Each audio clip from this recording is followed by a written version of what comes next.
New bikes are going for 15% more than last year. I feel that it's a bit of a ripoff, the new MSRPs, that they're higher than I think they should be, but the consumer is demanding them and buying them. But will red hot demand continue post-COVID?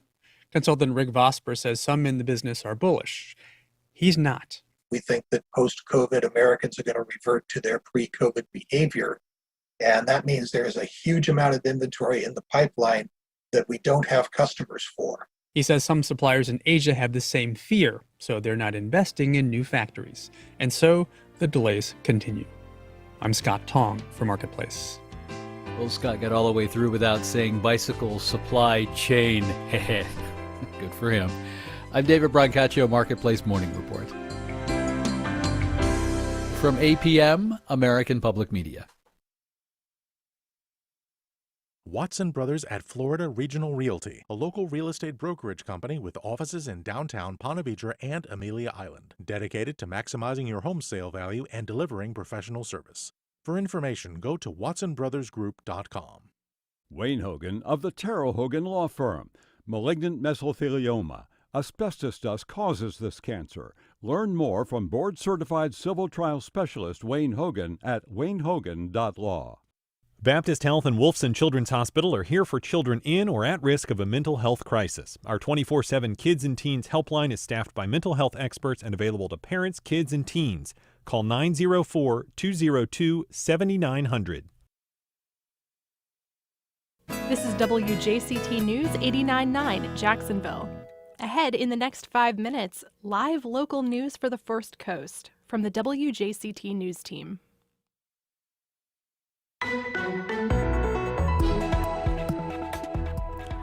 Florida kids get recess on standardized tests. I'm Melissa Ross, and just ahead this hour on First Coast Connect, we'll take a closer look at the state's new stance on standardized testing this spring in the time of pandemic and what it means for your child.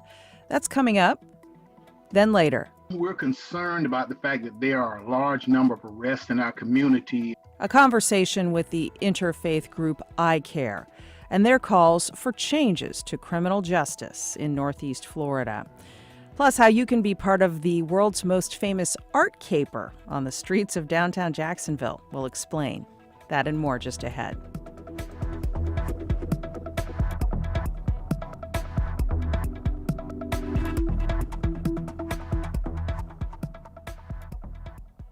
After the day's news. Live from NPR News, I'm Corva Coleman. The Food and Drug Administration and the Centers for Disease Control and Prevention this morning released a joint statement. They're calling for an immediate pause in the use of the COVID-19 vaccine made by Johnson & Johnson. In a statement, the federal health agencies say there needs to be more investigation into 6 reported cases of a rare case of blood clotting when the Johnson & Johnson single-dose vaccine was used. A CDC advisory panel will meet tomorrow to review the issue. The CDC is urging Michigan's governor to reimpose the state's coronavirus restrictions. NPR's Ping Huang has more. In the past week, more than 50,000 people in Michigan tested positive for the coronavirus. COVID hospitalizations are up 40% as well. Michigan Governor Gretchen Whitmer has been pushing the federal government to send more vaccines. But Dr. Rochelle Walensky, head of the CDC, says the solution is to go back to measures that keep people apart. Really what we need to do in those situations is shut things down. I think if we tried to vaccinate our way out of what is happening in Michigan, we would be disappointed that it took so long for the vaccine to work to actually have the impact. It takes 2 to 6 weeks for a person to be fully protected against COVID after getting the vaccine. Governor Whitmer has asked the public to take a 2-week break from indoor gathering and dining, but has shied away from ordering new lockdowns. Ping Huang, NPR News. The defense is expected to begin presenting its case today in the trial of Derek Chauvin. From Minnesota Public Radio, Matt Sepik reports the former Minneapolis police officer is accused in the killing of George Floyd.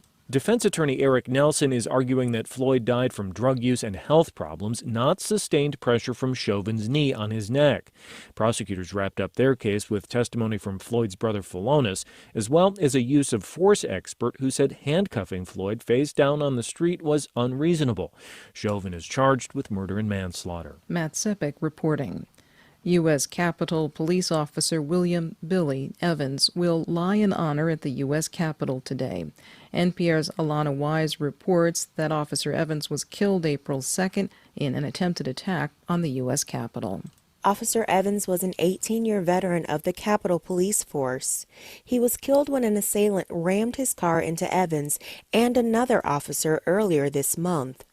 Evans will be the second Capitol Police officer to lie in honor this year. Officer Brian Sicknick led in honor in early February. Sicknick lost his life after defending the Capitol during the January 6 insurrection attempt by pro-Trump extremists. The two Capitol Police officers were the fifth and sixth, respectively, to die in the line of duty in the force's 200-year history. Alana Wise, NPR News, Washington. You're listening to NPR News. Good morning. It's 4 minutes after 9 o'clock. This is WJCT News 89.9 in Jacksonville. In Georgia, Publix online reservation system opens this morning to set appointments for the Moderna vaccine at select pharmacies.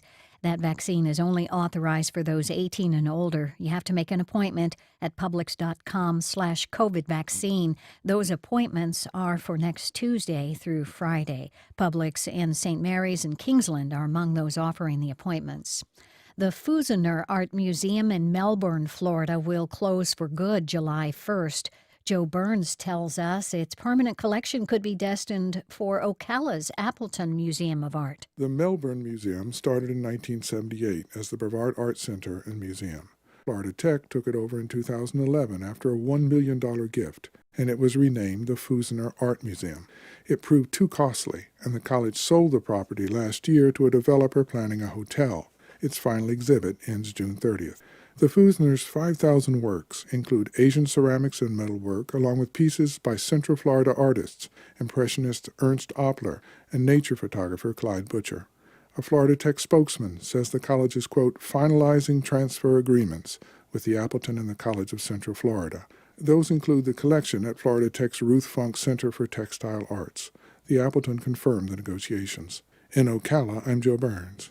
68 degrees here in downtown Jacksonville. We have a clear sky, sunny this afternoon with temps in the low 80s, a light east wind down to the low 60s tonight. Support for NPR comes from NPR stations. Other contributors include Morgan Stanley, presenting Thoughts on the Market, their podcast with analysis and perspectives supported by a global team of researchers. 3 minutes an episode, 5 times a week. Users can search for Thoughts on the Market.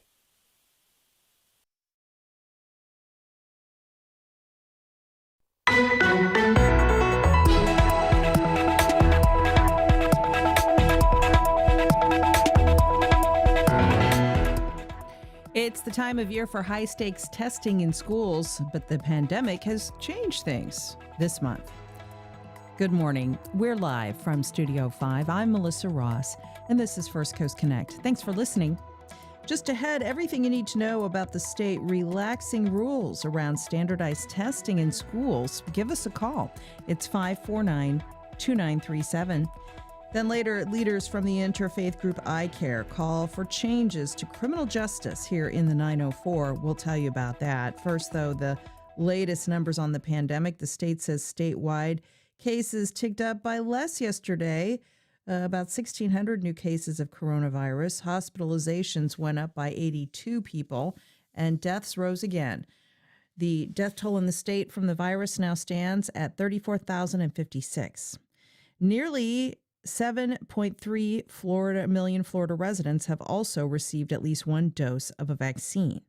Now, here's some more news. Speaking of vaccines, the U.S. Centers for Disease Control and Prevention and the Food and Drug Administration say today they are recommending what they call a pause in the use of the single-dose Johnson & Johnson COVID-19 vaccine out of an abundance of caution.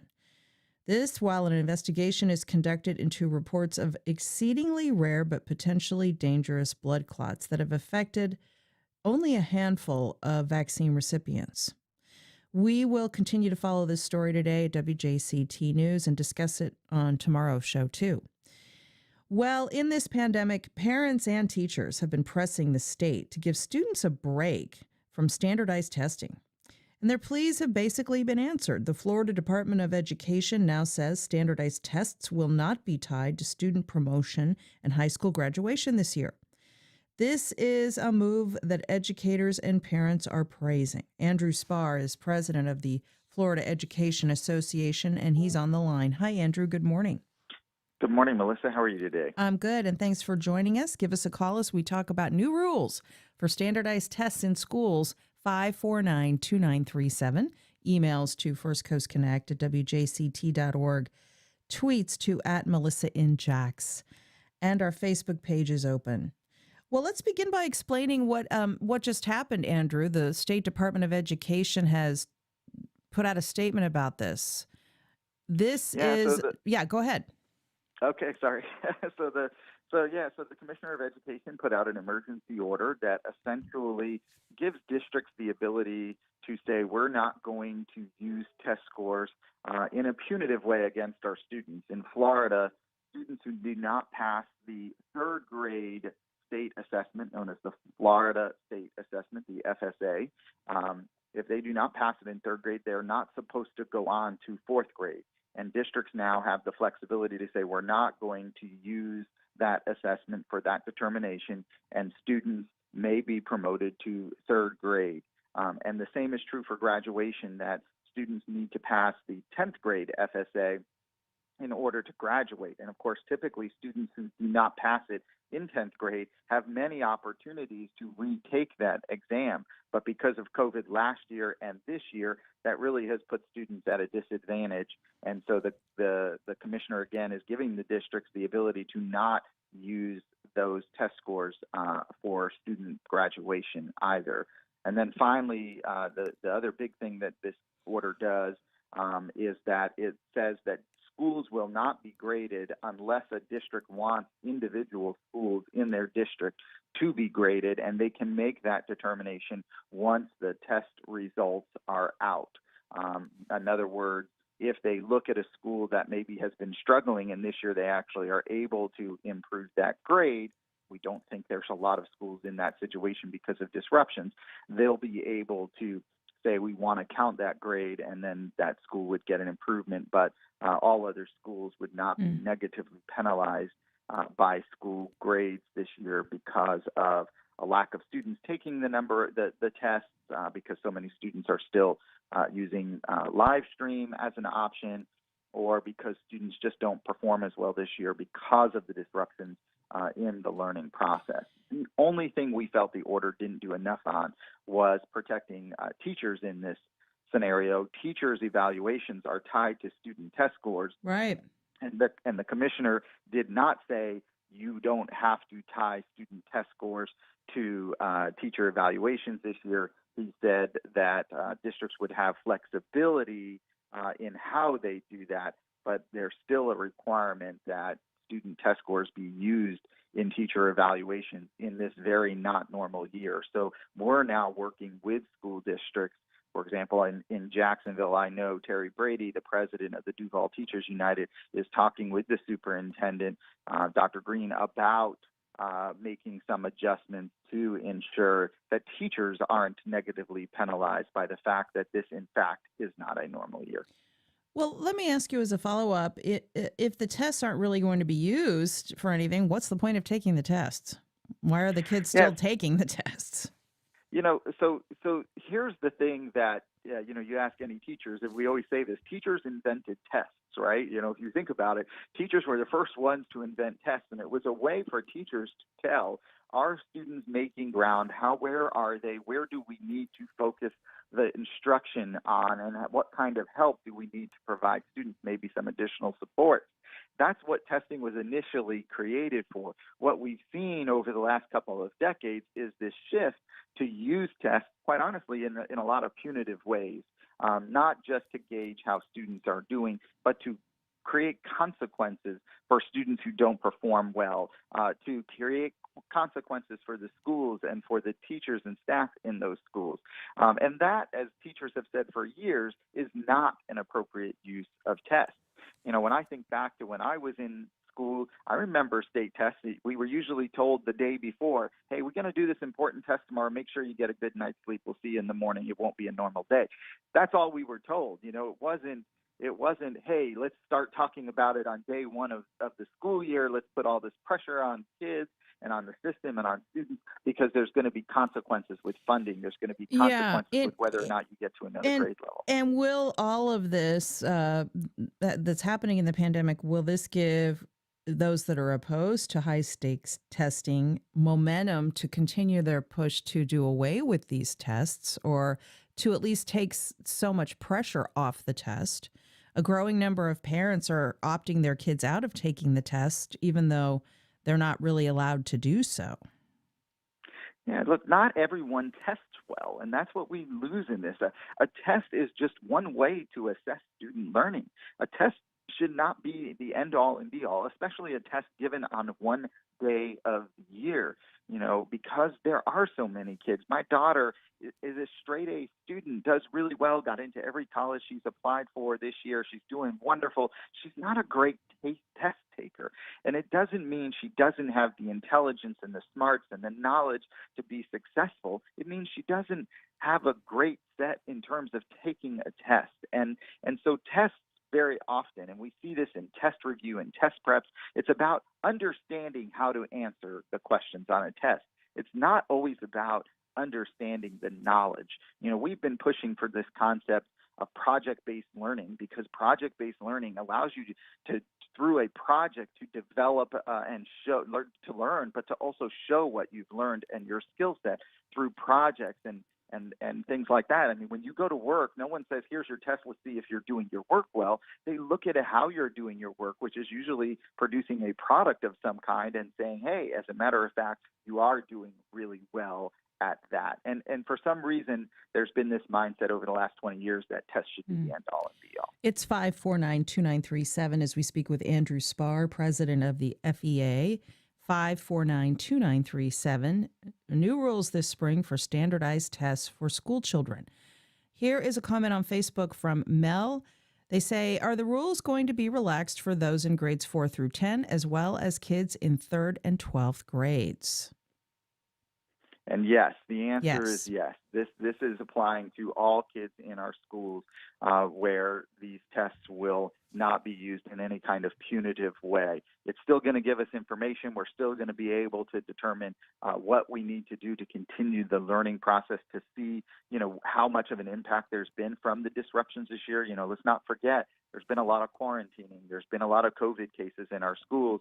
That's created the disruption in the learning process. And so we certainly want to make sure that we are using the test data to help us guide the learning, but it's not going to be used in a punitive way on any kids in our schools. Here's an email. Why did the state wait until districts had already started testing to announce this? Both my kids are still required to take the test, she says. Yeah, that's a great question. We were pushing, as some lawmakers were as well, because there were bills in the legislature. There was a big push to get these decisions made sooner rather than later. But clearly, the Department of Education waited until the writing portion of the test was completed, which was done last week in most districts. And so it seems that they wanted to get the testing started before ultimately deciding. I think some of it's politics. I think because the legislature was moving some bills and the Department of Education wanted to be the ones to come out with this policy, they got ahead of it before the legislature passed the legislation. Here's another email from Joe. I'm a retired teacher and feel the disregard for passing a test for graduation waters down an already slipping educational system, he says. It's 549-2937. Let us know what you think about this. Amelia is in Springfield. Hi, Amelia. Good morning. Go ahead. Hi. Good morning, Melissa. I just have a quick point. When DeSantis became governor, he was very quick to, go to a new standard system, the best standards, which is set to roll out next year.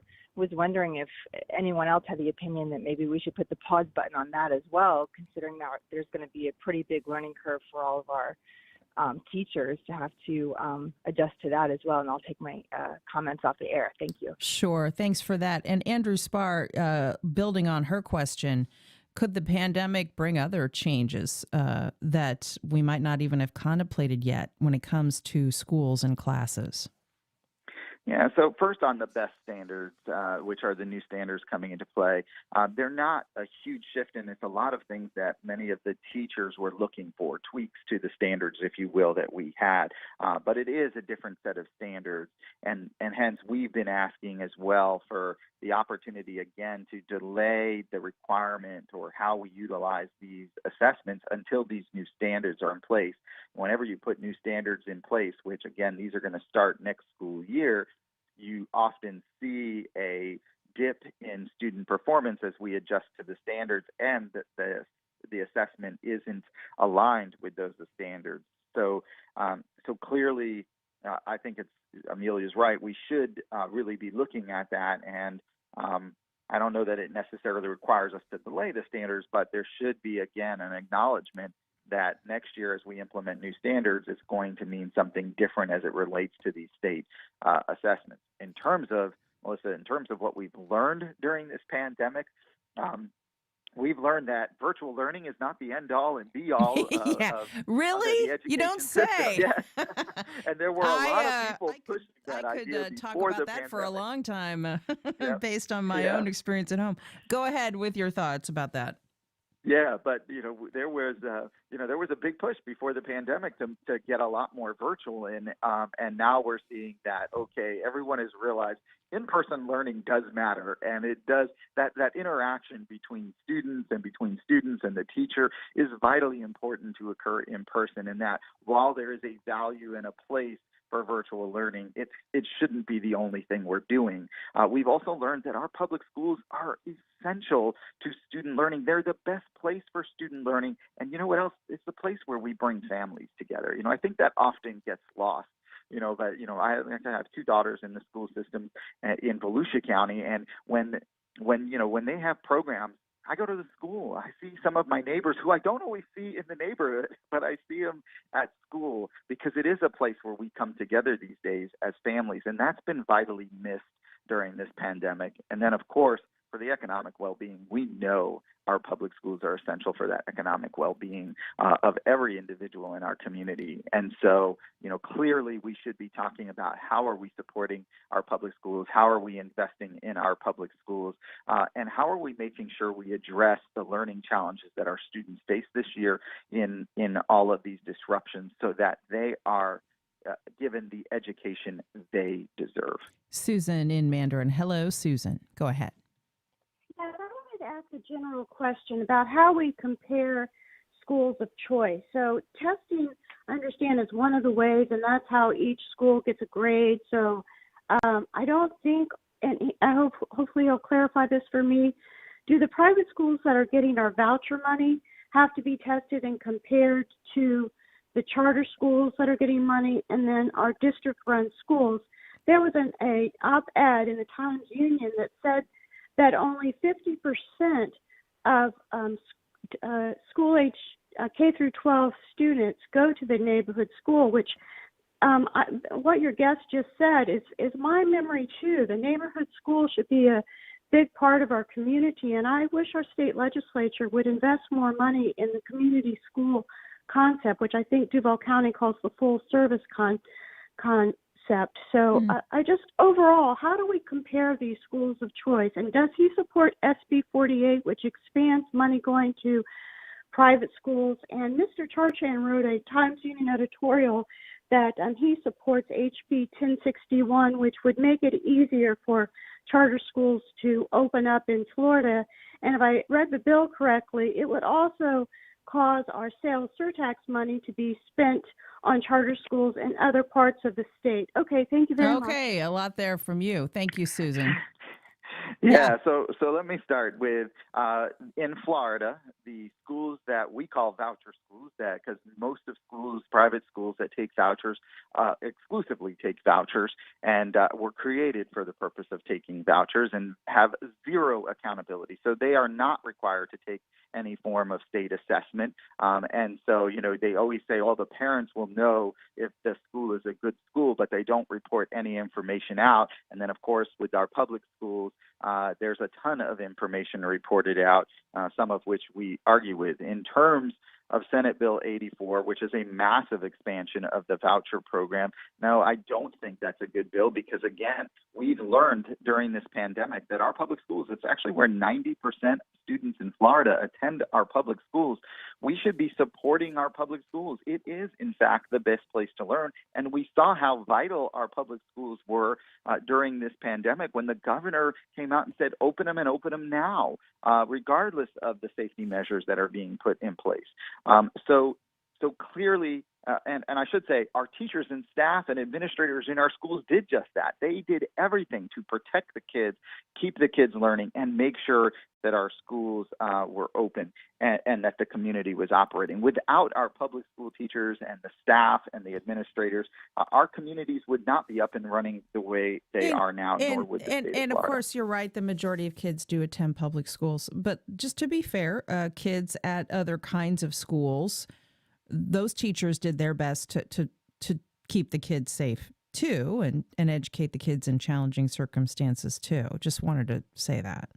Yeah. There's no doubt that people who work with kids care about kids, right? But the question, I think, is what kind of accountabilities are put in place, and what is the fair comparison? I always find it interesting that there's this mindset, and I think this is where Senate Bill 84 goes to continue to increase the hoops that our public schools have to jump through.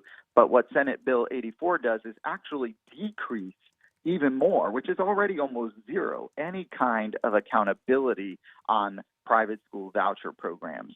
One of the things Senate Bill 84 would do is right now it requires an annual audit for the organization who runs these private school vouchers. It would go to every 3 years for an audit requirement. Again, that limits the oversight. Meanwhile, our public schools have to report out and audit every year, of course, and we should expect that. It's taxpayer money, and so are these voucher programs. They're taxpayer money, but they're unaccountable. And the same thing with the voucher program, 1061, what it's going to do is it's basically going, or 1060, whatever it was, I'm sorry. But what that bill is going to do essentially is it's going to create a board and take the oversight of charter schools out of local school boards and out of the local community. And again, this comes back to local control, knowing what's going on in a community, and being able to be transparent in the work that's happening. And again, it's creating unequal playing fields, if you will, as it relates to the education of our children. And Andrew, getting back to standardized tests, do you advise parents to just contact their schools? Because districts are handling this in different ways. Parents should contact the school to get the full rundown on what their child will be dealing with. Yes. Absolutely. It is best to talk to your school's principal, and find out what they're going to be doing. And listen, even if as a parent you have a concern, like you may think my kid has missed too much this year. You may feel that maybe they did the distance learning for a longer period of time, and you feel that they aren't where they need to be. You can have that and should have that conversation with your child's teacher, with your child's principal, to determine what is the best course of action. Is there programs during the summer that's going to occur? Is there going to be extra support next year? Do I consider retaining my child? Those conversations should be conversations that the parent has with the teacher and with the principal at the school. Thanks so much. He's Andrew Spar. He's president of the Florida Education Association. Thanks for joining us. Absolutely. And much more still ahead later. How you can be part of the world's biggest art caper. Not the real one, but something happening on the downtown streets of Jacksonville this week. We'll tell you all about it. But up next. We're concerned about the fact that there are a large number of arrests in our community. Faith leaders press police and prosecutors on crime rates in Duval as we speak with iCare in a moment. That's after this.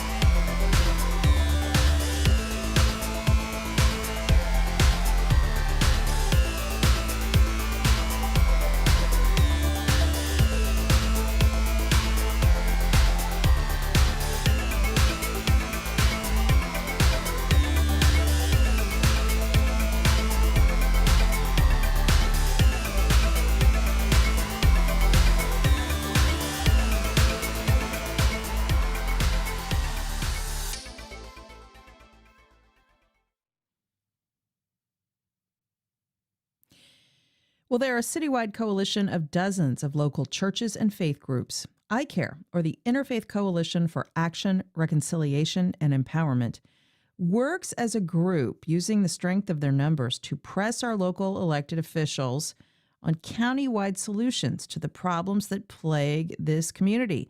Crime tops the list. Now, ICARE's upcoming Nehemiah Assembly is coming up next Monday.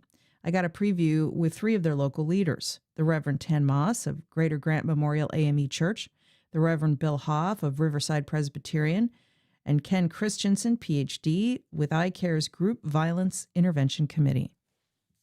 Gentlemen, it's great to have all 3 of you on the show. Thanks for being with us. Good morning. Good morning. Morning. Morning. Well, let's begin with you, Reverend Moss. As you look forward to this Nehemiah Action Assembly on the 19th, you will have the presence of the school superintendent, the sheriff, and the state attorney. Let's begin with the topic of arrests and civil citations and your concern about how that's playing out across the region. What's going to be discussed? Well, we're concerned about the fact that there are a large number of arrests in our community. In 2019, there were more than 32,000 adults that were arrested, and nearly a third of these arrests were for minor offenses, things like driving on a suspended license. And we're going to be asking our sheriff to use an effective and a meaningful diversion program called civil citations to curb and reduce these unnecessary adult arrests. We've seen tremendous success with civil citation with our young people and reducing the number of young people who were arrested and being given civil citations and going through a diversion program. And we believe that something like this is very possible for adults who have committed minor offenses for driver's license or not paying fees and fines and things of that nature. Right. With juveniles, there was a big push on ICARE's part to have civil citations used more for juveniles. How challenging, though, do you think it will be to convince law enforcement to move this practice into the adult world? Well, we've done the research and we know that it is possible. It is the same principle. These are minor offenses. People have fees and fines assessed against them, and for whatever reason, generally because they're unable to pay them, they don't pay the fines and fees, and they are sometimes their licenses are suspended and having to go to work. They may be stopped, and once they determine that their license have been suspended, they may be arrested. And we just believe that there's a better way, because what happens is you basically are criminalizing poverty. People who are unable to pay fines, lose their driver's license, unable to work, and many times go to jail, have their family lives interrupted, and it's not making our community any safer. And so the same principles that apply with the young people apply with these adults. And we believe that that there can be a program developed that provides diversion for these minor offenses instead of arrest. Now let's bring in another important element to this discussion, how mental health issues interact with policing. Bill Hoff, calls to defund the police have been quite controversial in America. But what police reform advocates have been saying is that they would like to see resources reallocated to better address the mental health crisis we have in this country, because often the only mental health treatment people get is at the local jail, and we certainly see that in Duval County. So how will this be viewed, and what are you asking law enforcement and the other players that will be taking part in this to consider when it comes to mental health? Thank you for that, Melissa. We know that mental illness is a widespread problem, and our Sheriff's Department does conduct entry-level training with new recruits when people join the force. But we have studied this problem and believe that we can do better. We think that the police department needs more specialized training, and we have found models that work in other cities. In Miami-Dade specifically, we've talked with folks down there extensively about how they've had success with a program called Crisis Intervention Training.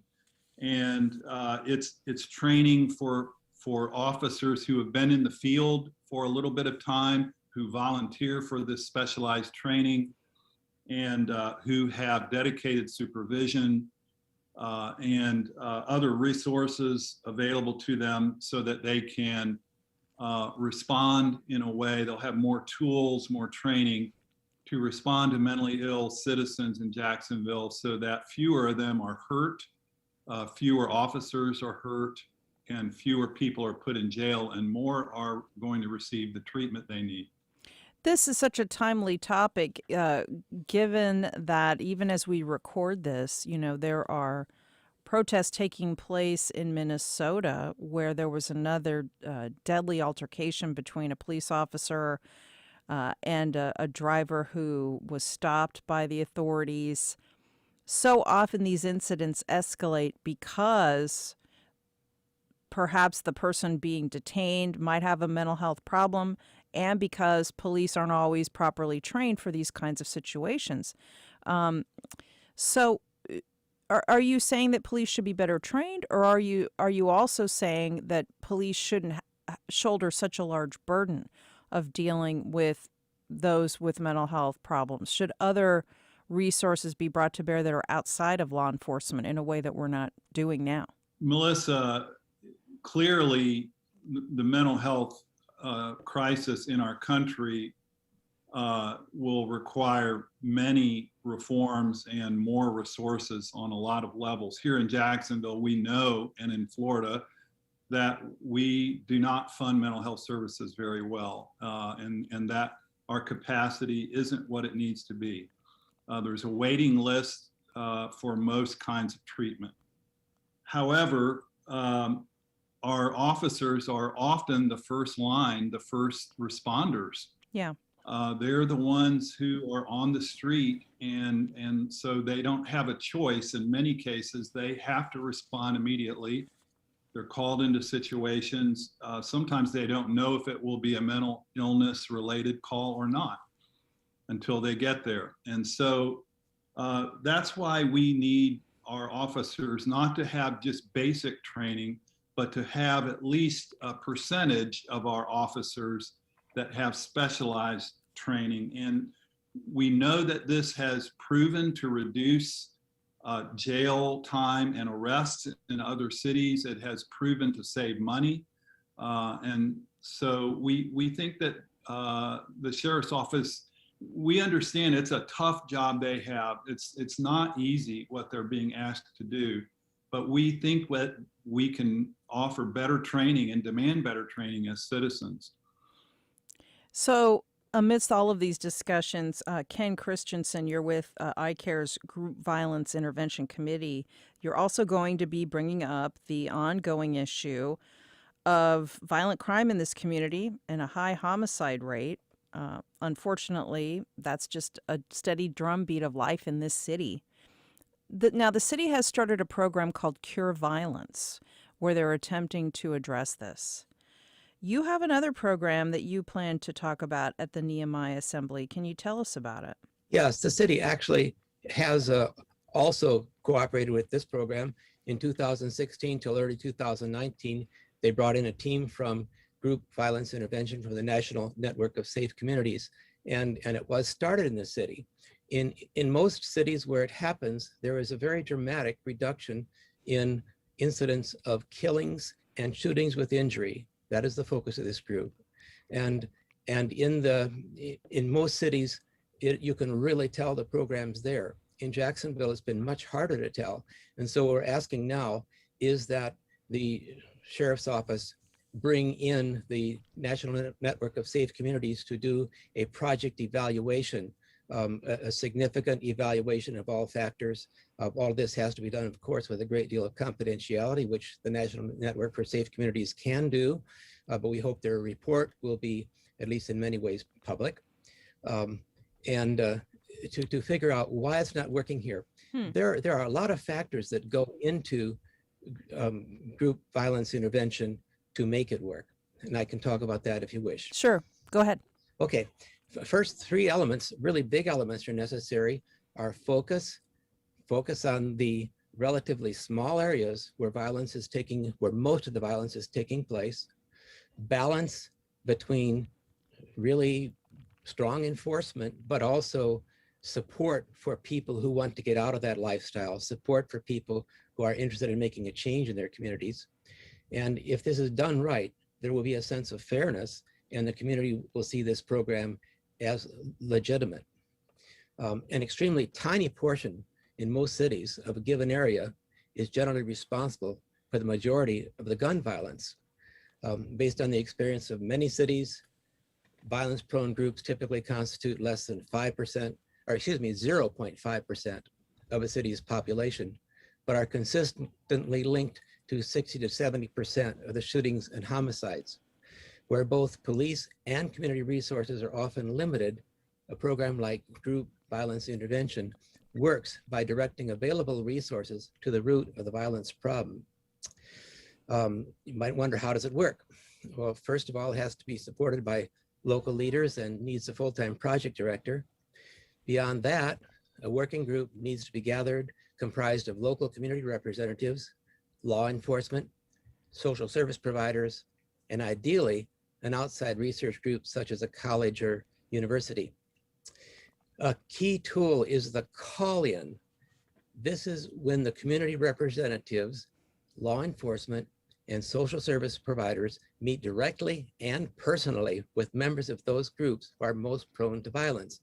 It's a big job for everyone, most central to the sheriff's office and the project director, to get these people together in a meeting.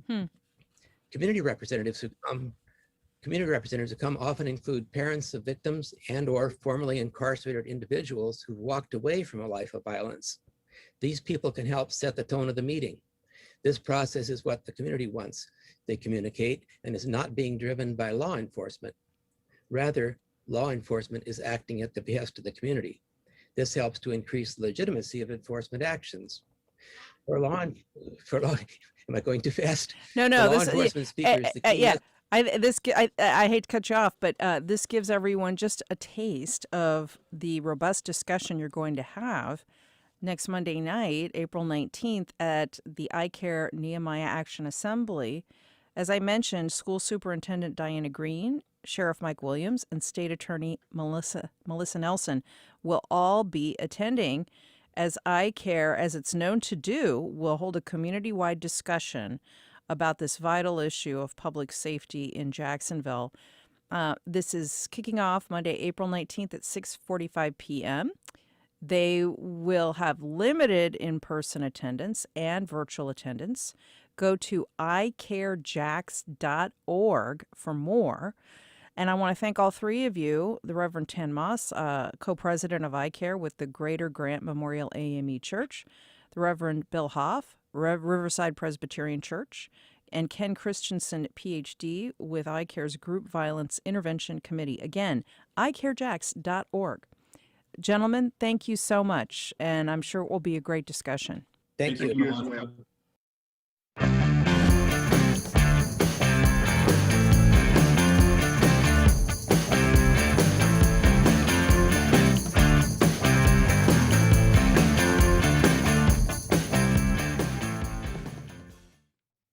Well, the pandemic has got millions of Americans reading more than ever before. We have an idea for you now for a new book to pick up.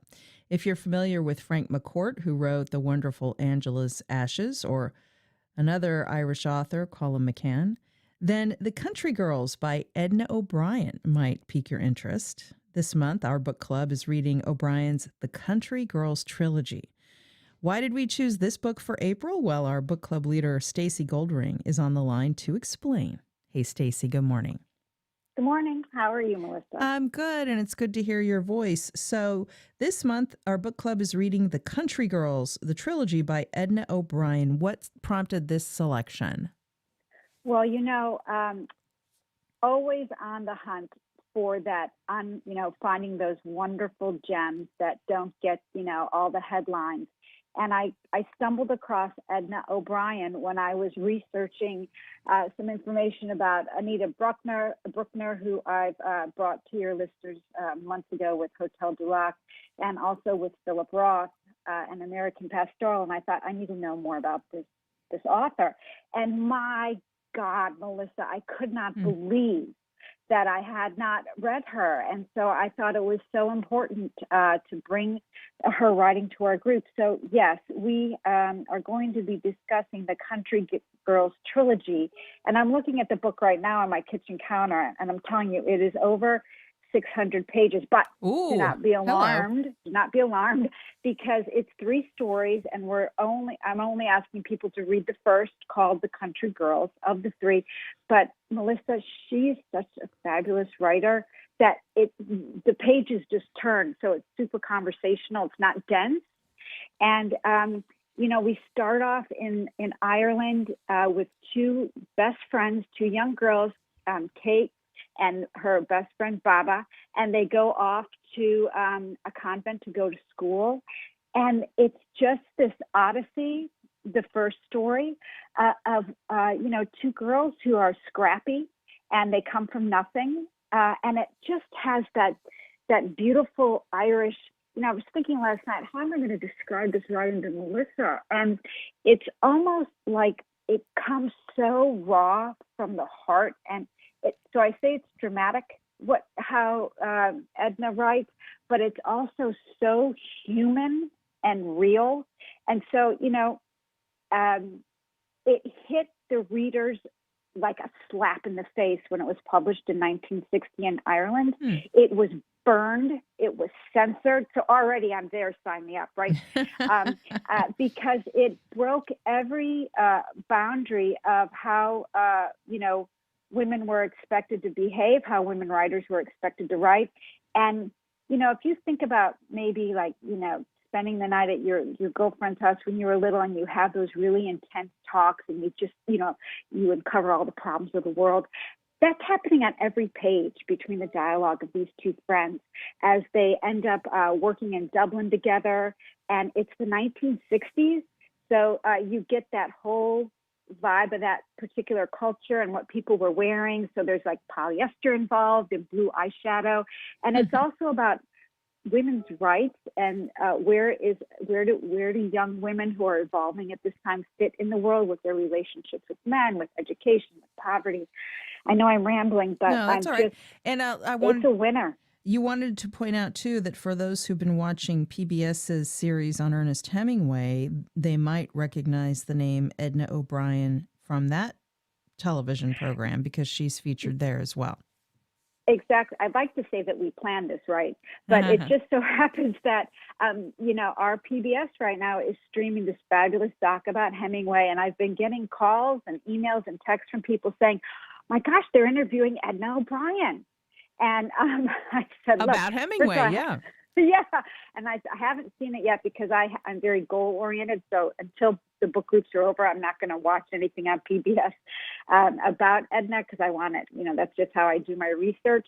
But it just goes to show you that the more you read, the more it's almost like you're all showing up at the same cocktail party and you're running into these familiar friends. Like I've ever gone to a cocktail party. But anyway, so you're running into these familiar faces.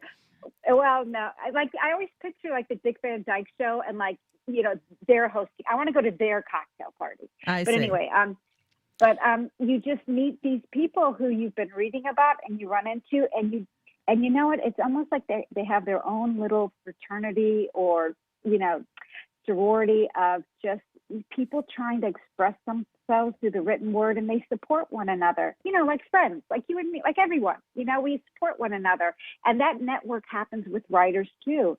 Gertrude Stein pops up, I understand, in the Hemingway doc, and we just read her recently. So it pays to read, because even if it's fiction, it affects the nonfiction in your world. That's right. That makes sense. Now, you join us every month to talk books. That's one part of the show's book club, but you also conduct actual book club groups all over town, and you're going to be conducting 2 next week as you talk about Edna O'Brien's The Country Girl.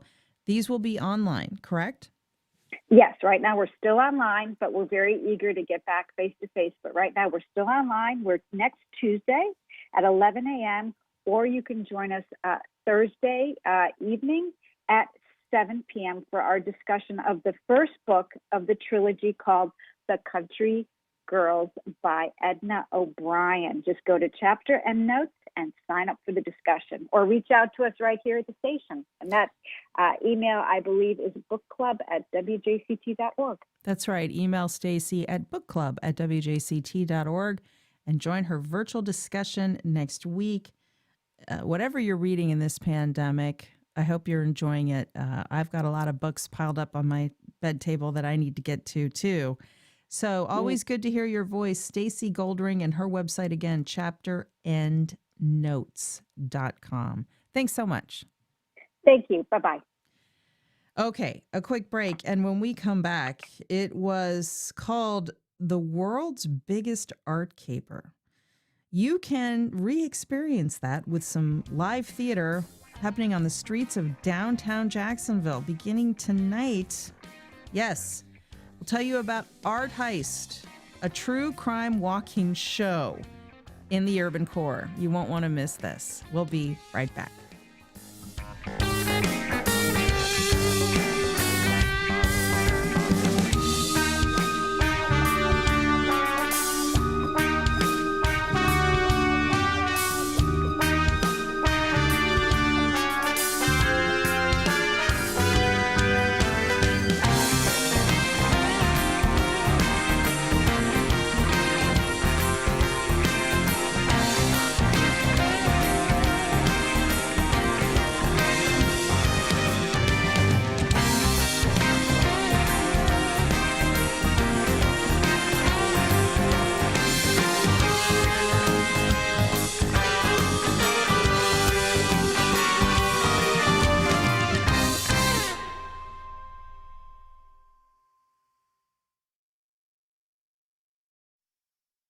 The Jacksonville Business Journal produces special events to recognize industry leaders and facilitate professional networking. Event listings and registration info at bizjournals.com/Jacksonville.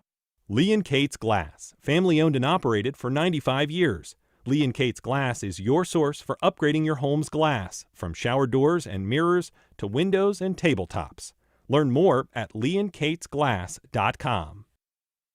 Concerns in France about the AstraZeneca vaccine have led to unused doses piling up.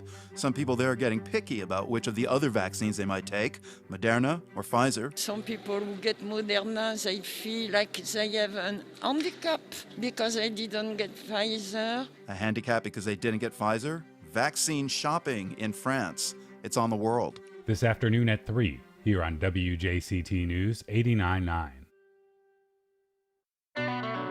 I'm Robin Young. A new memoir has a message for liberal white parents looking to adopt black children. Author Rebecca Carroll says her well-meaning adoptive white parents told her they didn't see her color. The message therein is the only way I will love you is if I strip you of something that is so integral to your identity.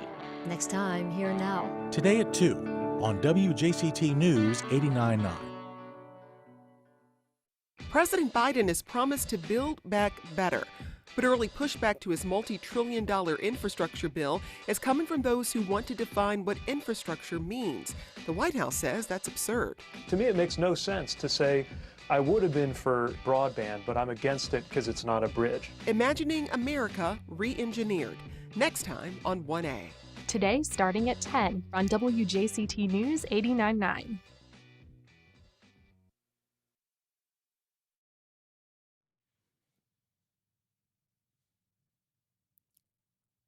Welcome back. Well, put your CSI and law and order skills to use tonight and walk off those quarantine pounds to solve a real-life master robbery of 13 works of art valued at $500 million.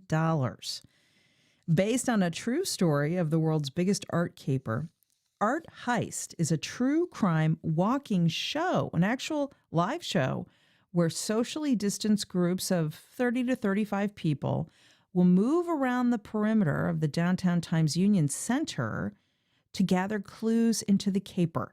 And you can take part in all of this fun starting tonight. It's live theater for a socially distanced era. Art Heist writer and director TJ Daw is on the line to tell us all about it. Hey, TJ. Hello, Jacksonville. It's so good to talk to you. This sounds like so much fun. So this is an It is great fun. It sounds like, so it's interactive on the streets of Jacksonville and based on a real art heist? Yes, true story. Crazy story. $500 million worth of art still unsolved, not one arrest made, not one piece of art recovered. So, and there's a $10 million reward to this day from the museum it was stolen from. So if you see the show, which has, the story itself has actual Florida connections. I don't want to spoil those for anyone. I want them just to come up during the show. But suffice it to say, Floridians are at a slight advantage over everybody else in terms of possibly finding the art. And if you do, you got $10 million coming to you. Wow. Okay, so this is based on a heist that took place in 1990 from a museum in Boston when the thieves stole a bunch of art dressed as police officers. And so, that's right, yeah. Okay, so when people come down tonight to Art Heist, what will they experience? How does this whole live theater on the streets work? They're going to be met by a guide. So there's always somebody there to tell you what's going to come up next, because we don't presume the audience knows this story. So there's different actors embodying different experts. One is the current security director of the Gardner Museum in Boston. Another one's a retired FBI agent, that kind of thing. And they'll gather the audience members and they give them a role. They say, welcome to the FBI. You are our newest batch of recruits in the FBI's brand new art recovery division. And we're going to be looking at our coldest, hardest case, the Gardner robbery. And then they tell them all the details they need to know. This is what happened. This is when it happened. This is what we know. And here are the 4 suspects you are going to meet next. And they bring them to meet 4 different actors. They're very obvious about the fact that they're actors and not the real suspects. But they say, we want you to interrogate these people. So the audience is fed information. This is why we think this next person is suspicious. You might want to ask them about this thing. Here are some things that don't really seem to add up. And then the audience as a group has 10 minutes to interrogate each suspect. You can ask them anything you want. You can ask them questions based on the evidence we've given the audience. You can ask them what's the worst haircut they've ever had. You can ask them anything of any kind, and their job is to answer in character. And at the end, we take a vote. Of these suspects you met, which one do you think is the most likely to be involved? And each show is different because there's a lot of improvisation that goes on as well, correct? Yes. Each show is completely different. And that's one of the joys of the show for the actors as well as for the audience, is every interaction that the audience has with a suspect, which is the bulk of the show, is a unique moment. And you might be asking that actor a question they've received before, but their answer is going to be specific to the way you asked it, the energy of the group, how they're feeling in that moment. And if you're so inclined, you might ask an actor a question nobody has asked them before. And the answer to that is going to be unique. It's going to be as unique as the question. So there's a lot of real exchange happening between the audience and the actors, which is something that all of us have been deprived of for the last year because we've been subsisting on Netflix, or we've been reading books, or we've been watching TV, all of which is wonderful. I do all of those things too. I love those things too. But they're the same every time. This is different every time. This is brand new and different and COVID safe. Is that how you came up with the idea, since it's outside? Absolutely. I wish I could take credit for that, but I can't. It's our producer, Justin Sudds, who discovered the loophole that if you do live theater outside and if you keep the audience 6 feet from each other and 10 feet from the performers, then nobody's at risk of contracting COVID. So we can have live theater outdoors that is fully safe, that follows all COVID safety protocols. So Art Heist kicks off tonight, runs 3 different weeks through April.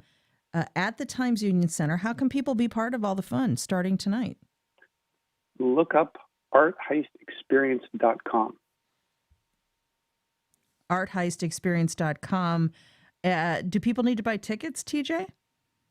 Yes. They buy tickets there? Yes, you can get tickets there or at the venue itself. You can just show up and get tickets at the door. But I would recommend getting tickets in advance. There's a new audience group leaving every 30 minutes between certain hours. And audiences cap out at, I believe, 35 people.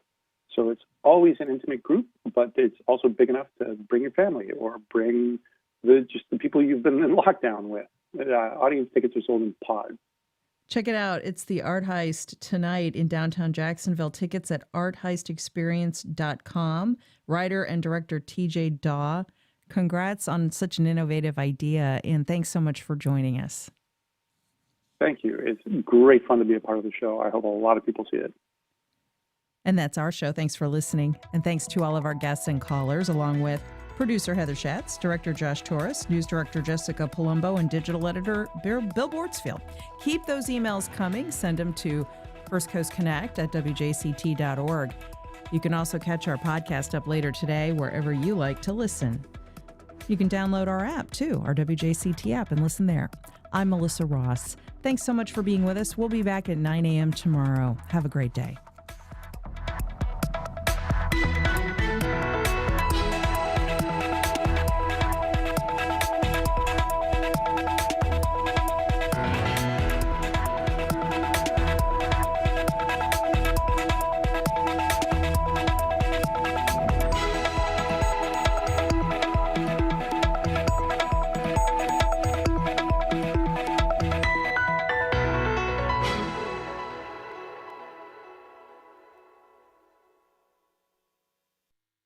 Support for First Coast Connect is provided by Baptist Health and the North Florida TP